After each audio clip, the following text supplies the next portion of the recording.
창세기 18장을 전반부와 후반부로 나누게 되면 전반부는 사람 셋이 아브라함에게 나타나서 아브라함과 사라에게 내년 이맘때에 아들이 있을 거라는 생명의 소식을 알려줍니다. 전반부가 생명의 소식이라면 후반부는 어떤 소돔과 고모라의 멸망을 암시하는 어떤 죽음의 소식, 그러니까 생명과 죽음의 이야기가 18장 안에 함께 들어 있습니다. 그래서 언약의 자손 이삭이 태어날 거라는 그 희망의 소식이 전반부, 그리고 후반부는 소돔과 고모라라는 그 성읍의 멸망을 암시하는, 그러니까 희망과 절망이 공존하는 내용이 18장에 함께 들어 있습니다. 16절에서 아브라함을 찾아왔던 사람들이 일어나서 소돔을 향해 가려고 하는 것 자체가 우리에게 어떤 긴장감을 주는 이유는 소돔이라는 도시가 갖고 있는 그 부정적인 이미지 때문이죠. 처음에 소돔이 아브라함과 헤어진 롯이 가서 정착한 지역이 소돔 지역이었는데 창세기 13장에서 이미 소돔이 멸망할 것이라는 사실을 이제 나레이터가 예고를 했었어요. 스포를 하고 있었단 말이죠. 13장 10절을 보면 여호와께서 소돔과 고모라를 멸하시기 전이었으므로 라는 멘트를 미리 하고 있다는 거예요. 그래서 창세기를 쭉 읽어오던 사람들은 소돔이라는 도시의 이름이 딱 나오면 얼마 안 있어서 이 도시가 멸망할 거다라는 어떤 그런 불길한 어떤 마음을 갖고 있다는 것이죠. 그리고 14장에서는 근동 지역에 이 전쟁이 발생했을 때 전리품을 취급하는 소돔 왕의 모습이 굉장히 세속적으로 묘사되어 있습니다. 그래서 독자들은 소돔이라는 이 지역이 나왔을 때 갖는 어떤 그 불길한, 불안한 마음들이 있다라는 것이죠. 그리고 16절에 보면 그 사람들이, 아브라함을 찾아왔던 사람들이 소돔을 향하고라고 나왔을 때, 이제 향하고라는 이 단어는 이 샤카프라는 원래 의미는 이제 위에서 쳐다본다라는 뜻입니다. 구약에서 23번 쓰이는데 18장과 19장에서 한 번씩 쓰이고 있어요. 소돔을 향한다. 우리가 볼 때는 뭔가 어떤 일이 일어나겠구나라는 예상을 한번 해볼 수 있습니다. 처음에는 18장에서 쓰였습니다. 향하고라고 할 때 이 샤카프란 단어가 쓰였습니다. 그리고 나서 19장 28절에서는 아브라함이 소돔을 향해 눈을 들었을 때, 여기도 샤카프란 말이 이제 쓰이고 있다는 거죠. 그러니까 이 향하다라는 말이 두 번이 쓰였는데 첫 번째 향할 때는 소돔이 멸망하기 전이었고, 아브라함이 눈을 들었을 때 이미 소돔이 재가 된 다음이었다는 것이죠. 그래서 말하자면 소돔을 향한 첫 번째 시선, 첫 번째 샤카프는 멸망의 전조와 같은 불길한 어떤 시선이라고 할 수 있고, 두 번째는 이미 소돔은 재가 된 후였다라는 것이죠. 17절에서는 하나님이 아브라함에게 어떤 큰 계획을 누설할 것 같은 뉘앙스로 이야기를 하십니다. 내가 하려는 것을 아브라함에게 숨기겠느냐. 요즘 우크라이나 사태가 좀 심각한 상황이잖아요. 이런 상태에서 전쟁이 임박한 그런 이 상황에서 어떤 비밀 정보를 교환하는 어떤 상대가 있다고 한다면, 전쟁이 곧 일어날 것 같다라고 어떤 누군가와 그런 비밀스러운 어떤 그런 대화를 한다고 한다면 그 상대는 굉장히 신뢰하고 믿을 만한 사람이어야 되겠죠. 예레미야 23장 18절을 보면 누가 여호와의 회의에 참여하여 그 말을 알아들었으며 라는 표현이 나옵니다. 말하자면 지금 하나님은 아브라함을 여호와의 회의에 참가시키고 싶으신 것이죠. 하나님이 소돔 고모라에 대한 어떤 프로젝트를 갖고 있는데 그 작전을 위한 어떤 단톡방이 있다고 한다면 거기에 아브라함을 지금 초대할 계획을 갖고 계신다는 거죠. 내가 아브라함에게 이 계획하고 있는 것을 숨기겠느냐라는 이 말이 그런 의미라는 것입니다. 17절과 마찬가지로 18절도 질문의 형태로 이어집니다. 아브라함은 강대한 나라가 되고 천하 만민은 그로 말미암아 복을 받게 될 것이 아니냐. 뭔가 떠오르는 장면이 있습니다. 하나님이 아브라함을 처음 불러내셨을 때 땅의 모든 족속이 너로 말미암아 복을 얻을 것이다. 이 구절을 떠오르게 합니다. 그 다음부터는 이제 하나님이 아브라함을 이 소돔과 고모라 프로젝트에 초대하시려는 이유가 나온다는 것이죠. 자, 19절을 보면 내가 그를 택하였다라는 말로 시작합니다. 좀 더 정확히 말하면 내가 그를 알았다라는 의미예요. 그러니까 이 택하였다라는 말이 히브리어로는 야다인데 이 히브리어 야다가 여기서 이제 쓰이고 있습니다.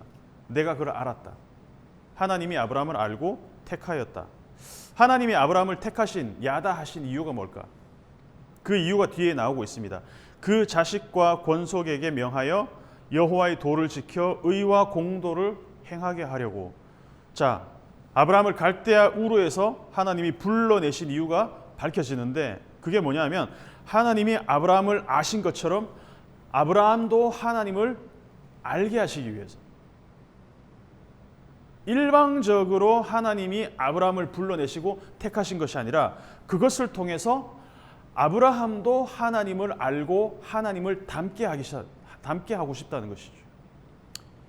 사랑하면 서로의 취향, 기질, 아니면 언어, 생활의 패턴 이런 거 다 담게 돼 있어요, 그죠? 처음에는 다르다라고 믿고 살지만 결혼해서 살다 보니까 오랜 시간 살다 보니까 많은 부분이 닮아가는 것 같아요. 그러니까 이게 야다의 과정이라는 거죠. 야다는 그냥 어떤 누군가의 외모나 어떤 정보나 어떤 외적인 것을 아는 것이 아니라 그 상대방의 존재에 대한 것들을 하나씩 알아가는 과정이 야다라는 것입니다. 왜 야다라는 말이 쓰였을까? 아브라함에게 하나님이 땅과 자손을 약속하시죠. 그 이유가 뭐냐면 그 땅에서 태어날 자손들이 여호와의 길을 걸어가게 해서 의와 공도를 행하게 하기 위함이다. 그러니까 하나님을 알아가는 과정에서 하나님의 길을 따라서 걸어가게 된다는 거예요. 아까 말씀드린 것처럼 야다하게 되면 서로를 알아갈수록 서로가 닮게 된다는 것이죠. 그러니까 하나님을 알아가는 과정에서 하나님의 길을 걸어갈 수 있도록 하셨다는 것이죠. 이 의와 공도로 번역된 단어가 스다카하고 미슈파트라는 두 개의 단어입니다. 이게 복합적으로 두 개의 단어가 쌍으로 나오는 구절이 굉장히 많아요. 이게 정확한 의미가 뭔지를 우리가 모른다 할지라도 확실한 것은 뭐냐면 그것이 하나님의 성품과 관련이 있다는 거예요. 의와 공도, 이 길을 행하게 한다. 그 말은 뭐냐면 하나님이 이 의와 공도, 스다카와 미슈파트를 하나님이 갖고 계신 분이다라는 것을 우리는 추측할 수 있다는 것이죠. 뒤집어 말하면은 여호와의 길을 따르지 않는다는 것은 하나님과 상관없이 사는 사람들의 본성이라는 그 뜻이 되겠죠. 이 스다카와 미슈파트, 의와 공도, 다른 말로는 정의와 공의라고 번역을 합니다. 이 쌍으로 이것이 나오는 곳이 에스겔 18장인데 한번 찾아볼게요. 에스겔서 18장.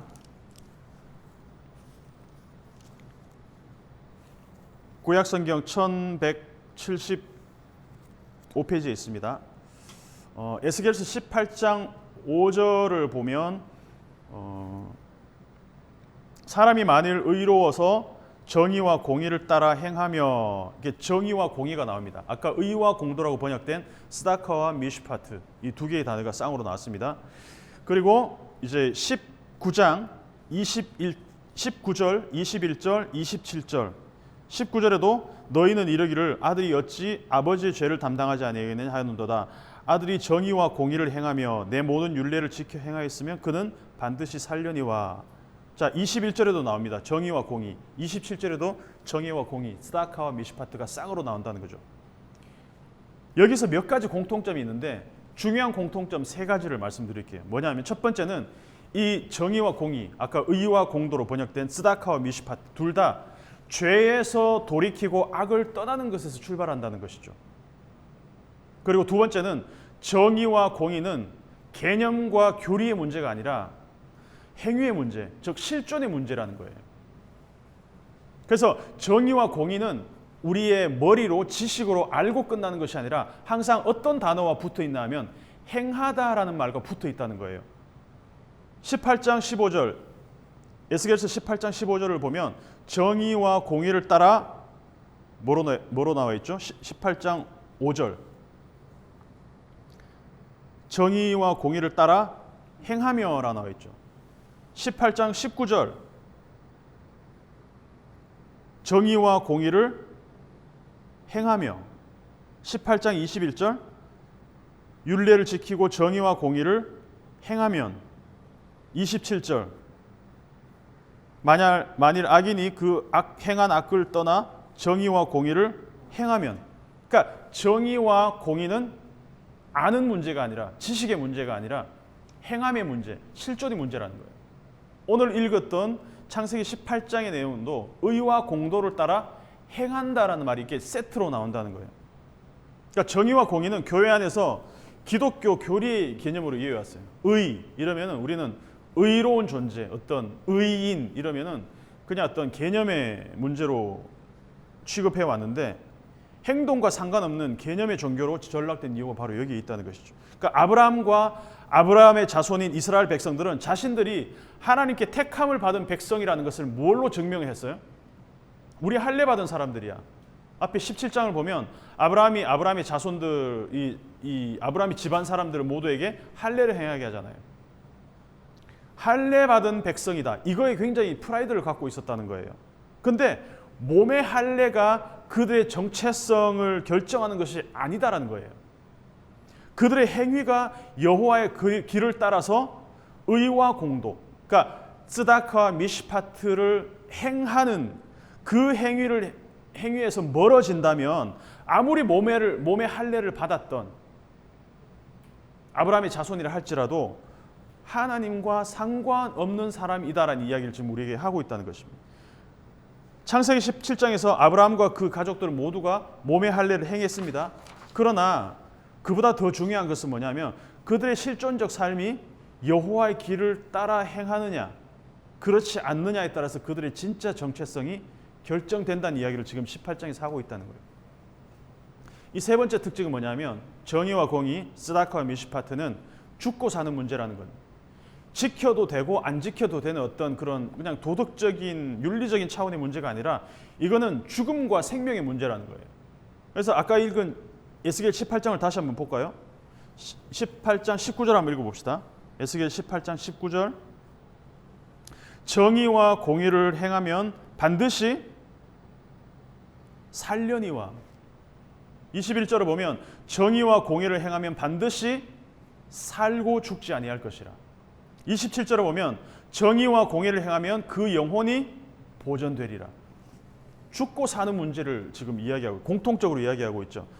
세 가지 공통점. 첫 번째는 죄와 악의 길에서 돌이키는 것에서 시작되고 있다. 그리고 두 번째는 둘 다 행위와 관련되어 있다. 행하는 것이다. 세 번째는 죽고 사는 문제라는 것입니다.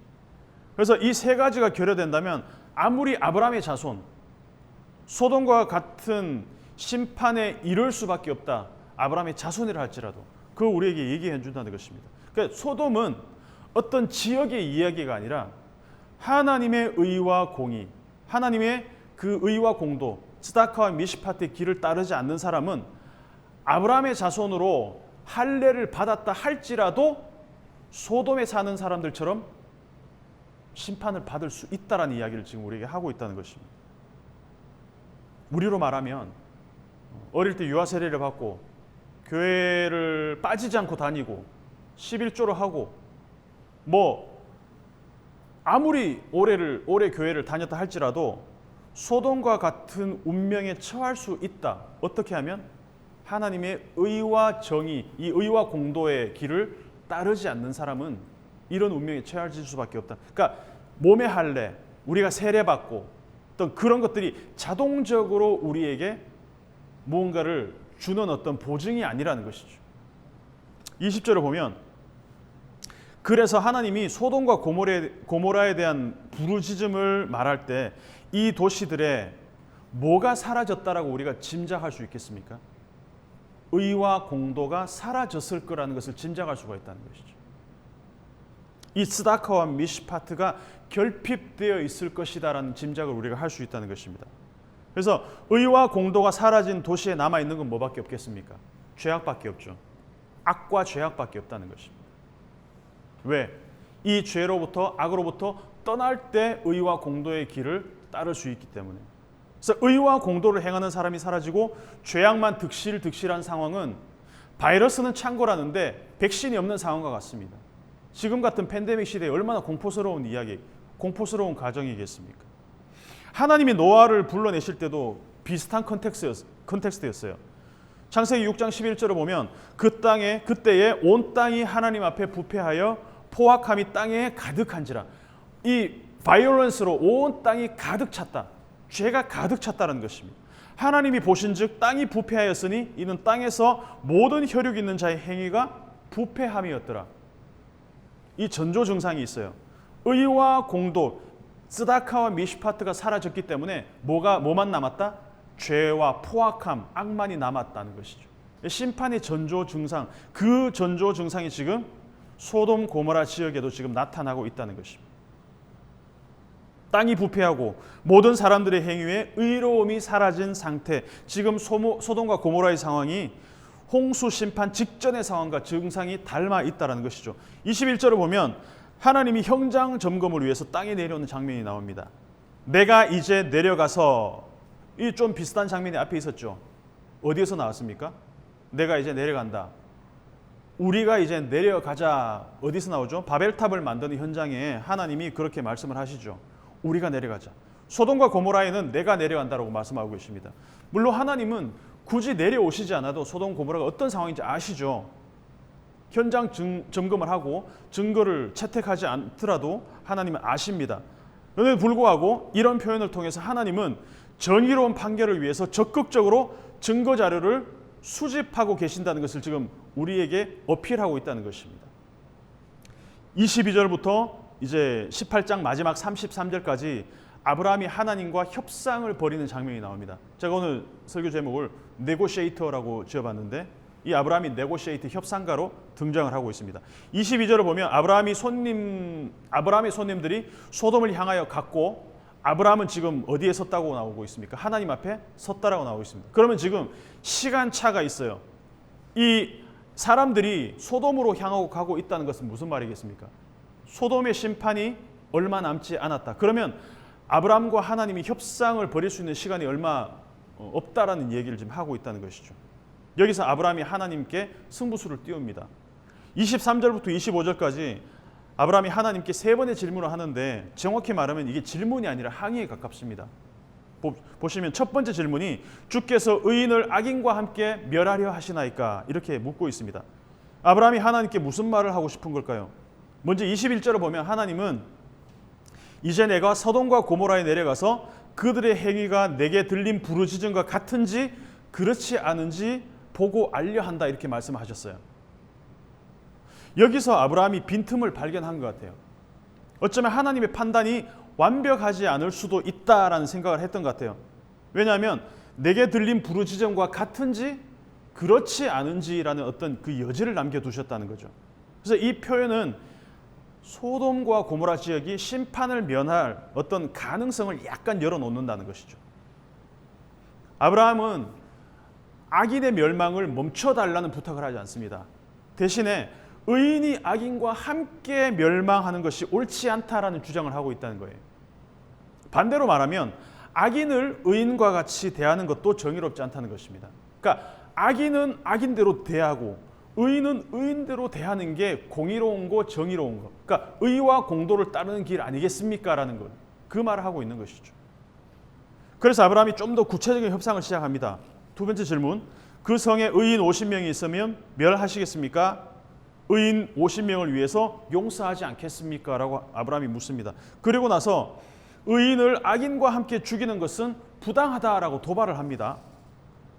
세상을 심판하시는 이가 정의를 행하실 것이 아닙니까? 그러니까 우리 번역으로는 좀 세련되게 표현했지만 원어적 표현은 조금 더 적나라하게 세상을 심판하시려면 똑바로 해야 되는 거 아닙니까? 약간 좀 이런 도발을 하고 있는 거예요. 그러니까 아브라함이 감히 하나님께 도발을 할 수 있는 이유가 뭘까? 그 근거가 바로 앞절에 있다는 거예요. 그냥 막무가내로 아브라함이 하나님 앞에 대드는 것이 아니고 아브라함이 싸가지가 없는 것이 아니라 아브라함은 아까 하나님이 하신 말씀을 듣고 있다는 것이죠. 그게 뭐예요?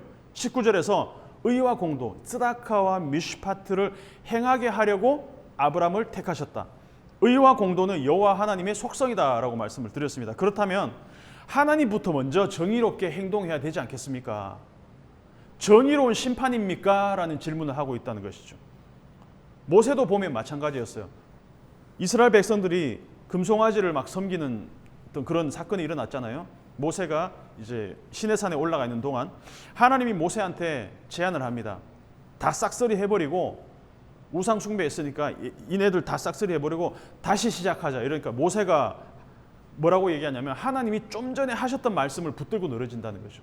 하나님이 뭐라고 말씀하셨냐면 자기 스스로를 나는 자비롭고 노하기를 더디하고 인자와 진실이 많은 하나님이다라고 얘기를 딱 합니다. 그러니까 모세가 그 얘기를 듣자마자 뭐라고 합니까? 무릎을 딱 꿇어버리고 그러면 용서해 주세요 이렇게 얘기한다는 거죠.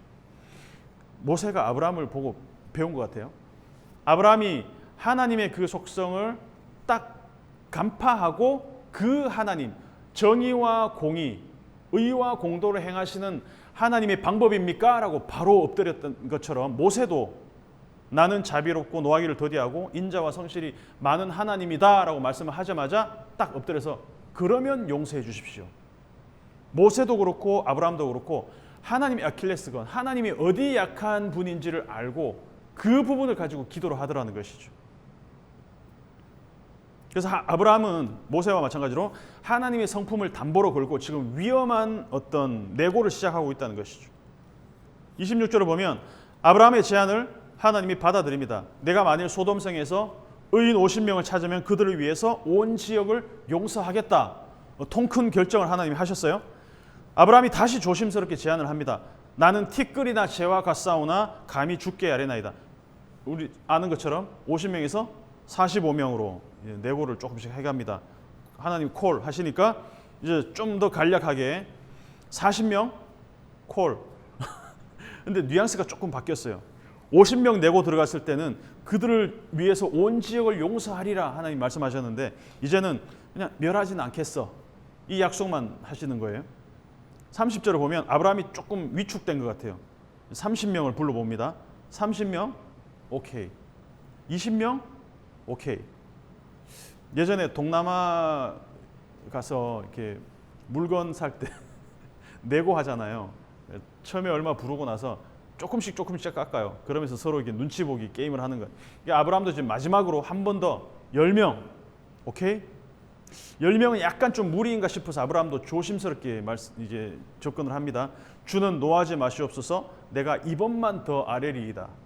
근데 하나님이 이 마지막 제안까지도 받아들였습니다. 10명 오케이. 그러면 질문을 할 수 있습니다. 왜 하나님은 소돔에 대한 계획을 미리 아브라함에게 누설하시고 이런 무리한 내고를 다 받아들이셨을까? 정말 하나님이 소돔과 고모라를 멸망하실 작정을 하셨다면 굳이 아브라함에게 이걸 내가 숨길 필요가 있을까라고 얘기하셨을까요? 그냥 얘기 안 하고 하나님이 다 단독적으로 결정하고 소돔 고모라를 멸하셨으면 되잖아요. 그렇다면 우리는 추측해 볼 수 있겠죠. 하나님의 의도는 심판 그 자체가 아니라 뭐냐라는 것이죠. 되돌아서 그들이 회개하고 돌아오기를 바라신다는 것입니다. 모든 하나님의 심판의 목적은 하나입니다. 돌이키는 것, 돌아오는 것. 아까 얘기한 것처럼 의와 공도, 하나님의 그 길을 따라 행할 수 있도록 그들의 악의 길에서 떠나는 것. 그게 목적이라는 거예요. 하나님이 요나를 부르셨습니다. 니느웨의 심판을 알리면서 니느웨 곧 심판할 거야. 그러면 요나한테 굳이 말씀하시지 않고 니느웨를 심판하면 되잖아요. 왜 요나를 부르셨을까요? 진짜 목적은 니느웨의 멸망이 아니었다는 거예요. 요나를 보내신 이유는 회개하고 돌이키게 하기 위해서. 하나님은 그들이 돌이키기를 원하시는 것입니다. 그래서 아브라함에게 이런 여러 차례의 내고를 할 수 있는 어떤 약간의 틈을 만들어 놓으신 것도 하나님의 이런 원래 목적이 소돔 고모라를 쓸어버리는 목적이 아니었다는 걸 우리에게 알려준다는 것입니다. 일부러 이 허점을 노출하시는 하나님. 저는 이 모습을 보면서 하나님이 정말 주도 면밀하게 허점을 노출하시는구나라는 것을 깨달았습니다. 하나님이 완벽할 정도로 허술한 모습을 이렇게 슬쩍 아브라함에게 보여주시더라는 것이죠. 이 모든 것이 하나님의 계획 안에 있었다는 것입니다. 하나님 스스로 정의를 행하셔야 되지만 용서할 수 있는 발판을 만들어서 슬쩍 아브라함에게 이 빈틈을 노출시키셨다는 것입니다. 저는 이런 하나님이 정말 대단하신 것 같아요. 아브라함에게 알리지 않으셨다면 아브라함이 끈질긴 내고를 하지도 않았을 것이고, 근데 진짜 하나님의 속내는 소돔이 멸망치 않고 돌이키는 것이었다는 걸 우리는 알 수. 그러니까 성경에는 기록되어 있지 않지만 우리가 얼마든지 그렇게 추측해 볼 수 있다는 것이죠. 좀 더 쉽게 말하면 아브라함에게 먼저 소돔 심판의 정보를 슬쩍 흘려놓고, 야, 나 좀 말려줘. 지금 이 이야기를 하고 싶다는 것입니다. 아브라함이 23절에서 의를 제기한 것처럼 하나님이 정말 의인을 악인과 함께 멸하시는가? 이 질문을 하면서 오늘 말씀을 좀 맺도록 하겠습니다. 제가 내린 결론은 yes and no입니다. 하나님은 의인을 악인과 함께 멸망시킴과 동시에 그렇지 않다라는 저는 결론을 내렸습니다. 무슨 말이냐면 역사상 가장 의로우셨던 분이 누굽니까? 예수님이잖아요. 근데 그 예수님이 악인들과 같이 죽음에 이르렀습니다. 하나님은 의도적으로 자기의 독생자 아들, 가장 사랑하는 아들이신 예수 그리스도를 죽음에 이르게 하셨다는 것입니다. 의도적으로. 심지어 이게 하나님의 계획이었다는 것입니다. 롯이 소돔 사람들과 같이 죽을 위기에 처해 있을 때 아브라함은 롯을 살리기 위해서 하나님께 간청했습니다. 그 결과 간신히 롯의 가족만 구원을 얻었습니다. 그래서 아브라함의 이 중보는 우리의 중보자 되시는 예수님을 미리 보여주는 그림자 같다는 것입니다. 소돔의 그 죄악된 현장과 우리 시대가 크게 다를 바 없기 때문에 이 소돔 시대나 우리 시대나 크게 다를 바 없잖아요. 모든 시대 다 마찬가지입니다. 여전히 이 시대에 필요한 것은 뭐냐면 하나님의 그 멸망의 어떤 사인들을 계속해서 보내고 있을 때 이 가운데서도 하나님의 중보자가 필요하다는 것입니다. 이 멸망을 막을 중보자가 필요하다는 것입니다. 우리 주님이, 예수님이 우리의 중보자가 되신 것처럼 우리도 역시 하나님의 긍휼을 붙들고 감히 하나님께 정의를 행하실 것을 요청할 수 있었으면 좋겠습니다.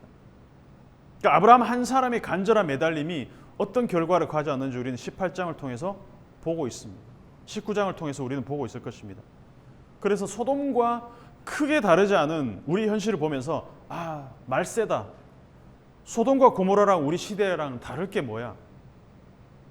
이렇게 개탄하는 것으로 끝나는 것이 아니라 아브라함의 그 중보와 같은, 예수님의 중보와 같은 그 강구가 지금도 계속 되어야 된다는 것입니다.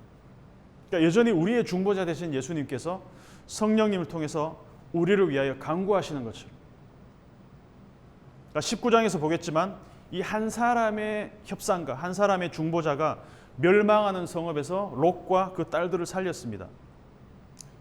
우리가 여리고가 무너질 때 라합 한 사람을 통해서 그 가족을 살린 것처럼 마찬가지로 오늘 저와 여러분의 이 한 사람의 기도가 하나님이 없는 것 같은 도시, 의와 공도가 사라진 것 같은 도시에서 구원받아야 될 누군가에게 빛이 될 수 있기를 기도했으면 좋겠습니다.